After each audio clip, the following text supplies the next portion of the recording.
Hello মম group, আজকে আমি আমার জায়ানের জন্য সকালে টিফিন বক্স রেডি করছি। তো অনেকদিন ভাবলাম আপনাদের সাথে জায়ানের টিফিন বক্স শেয়ার করা হয় না, ওকে কি কি দেওয়া হয়। তো এখানে আমি হলো চিংড়ি মাছ নিয়ে নিলাম, যেটা হলো একটু চপ করে নিব চিংড়ি মাছটা। মোটামুটি আমার চপ করা ডান। হ্যাঁ, আমি এখন বাটিতে উঠিয়ে ফেলবো এটা। এখন আমি হলো এই চপ করা চিংড়ি মাছের মধ্যে দিয়ে দিব হলো সয়া সস।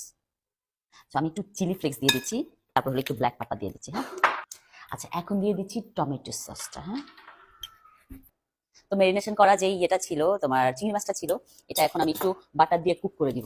তা এখন এই যে বাটারটা গলে যাচ্ছে, এখন আমি হলো চিংড়ি মাছটা দিয়ে দিব সাথে সাথে।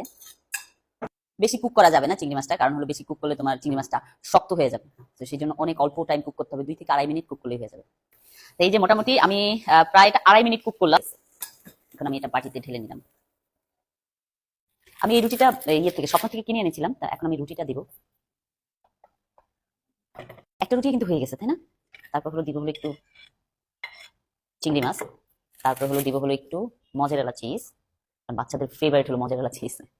তারপর হলো আরেকটা চিজ দিয়ে দিলাম, তারপর আবার উপরে আরেকটু মজারেলা চিজ দিয়ে দিলাম। এভাবে আমি সবগুলো রেডি করি। সুন্দর জিনিসটা রেডি। এখন আমি এটা ওভেনে দেবো। চলো, এই যে এখন আমি এটা ওভেনে দিয়ে দিব। এই দেখো সুন্দরভাবে ওভেনে হচ্ছে। এটা আমি 30 মিনিট দিয়েছি। এই দেখো কি সুন্দর করে রেডি হয়ে গেছে না? এখন আমি হলো জায়ের টিফিন বক্সে এটা দিব। আমার ছেলে অনেক খুশি হবে এটা পেয়ে। সবচেয়ে বড়টাই ওকে দিলাম, আরো অনেক কিছু দেবো। Bye bye.